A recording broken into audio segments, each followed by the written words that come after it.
Mən millətimizə bir başsağlığı vermək istəyirəm, dəyərli dostlar. Çox dəyərli şəxsiyyət, görkəmli jurnalistimiz, fikir adamı, düşüncə adamı, dostlarının, onu tanıyanların çox-çox sevdiyi xalqımızın dəyərli oğlu Mais bəy dünyasını dəyişib, Mais Əlizadə dünyasını dəyişib dünən gecə saatlarında. Mən indi onunla bağlı, o bizim dəfələrlə qonağımız olub Mais bəy burada. Bizim suallarımızı cavablandırıb, Türkiyədə seçkilər, Türkiyədəki durum, Azərbaycanla bağlı uzun müddət Türkiyədə yaşayır. Demək olar ki, son ömrünün 30 ilini Türkiyədə yaşamışdı və görüşürdük son zamanlar, telefonla görüşürdük, qonağımız olurdu, danışırdıq, söhbətləşirdik. Azərbaycan üçün içdən yanırdı, daxildən yanırdı və bütün varlığına inanırdı ki, Azərbaycan mütləq bu rejimdən xilas olacaq. Amma görə bilmədi o günü, çox təəssüflə görə bilmədi. Mənim üçün də çox ağırdı.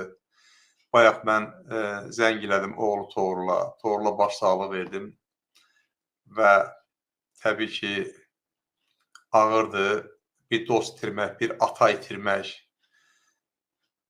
Mən son dövrlərdə efirə tez-tez dəvət eləmək istəyirdim, amma efirə gələ bilmirdi. Deyirdi ki, kürəyimdə, belimdə ağrılar var. Həkimə get deyirdim, ya gedəcəm deyirdi, bugün sabah bir şey deyil, yaxşı olacaq deyirdi. Sən demə, ürək qəlbində infarkt varmış. Bəlkə də həkimə getsəydi, bugünkü bu acı dəqiqələri bizə yaşatmazdı, dünyasını dəyişməzdi. Bugün həyatda olardı dəyərli dostumuz Mais bəy. Mən ondan bir epizod verim, dəyərli dostlar. Baxaq görək Mais bəy burada. Mais bəy kimdir? Tanıyırsınız Mais bəy? Bax görün kim itirmiş. Türkiyədə yaşayan tanınmış Azərbaycanlı jurnalist Mais Əlizadə vəfat edib. Baku Postas xəbər verir ki, bu barədə mərhumun oğlu Toğru Əlizadə Lentaza məlumat verib. O bildirib ki, atası bugün səhər saatlarında ürək tutmasından dünyasını dəyişib. Əlizadə atasının sabah Türkiyədə dəfn ediləcəyini bildirib. Qeyd edək ki, Mais Əlizadə Türkiyə və Azərbaycanda bir sıra mətbuat orqanları ilə əməkdaşlıq edib. Bugün də edir dəyərli dostlar, Mais Əlizadə bugün də edir Azərbaycandakı bir sıra mətbuat orqanlarından və xüsusilə Türkiyəni çox gözəl bilir, dünya siyasətini çox gözəl bilirdi. Azərbaycanda vəziyyətin mütləq düzələcəyini düşünürdü.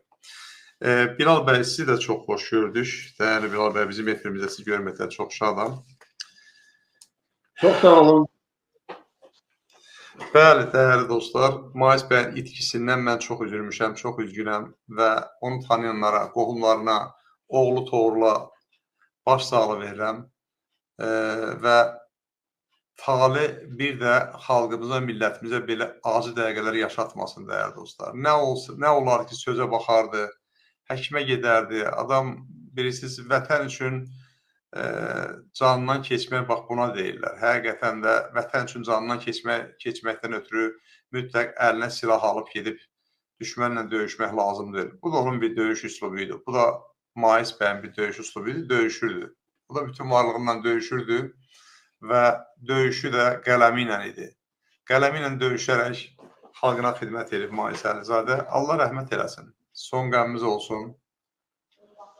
Bir daha millətimizə bu acını, taleyi yaşatmasın. Bəli, dəyərli dostlar, bilirsiniz ki,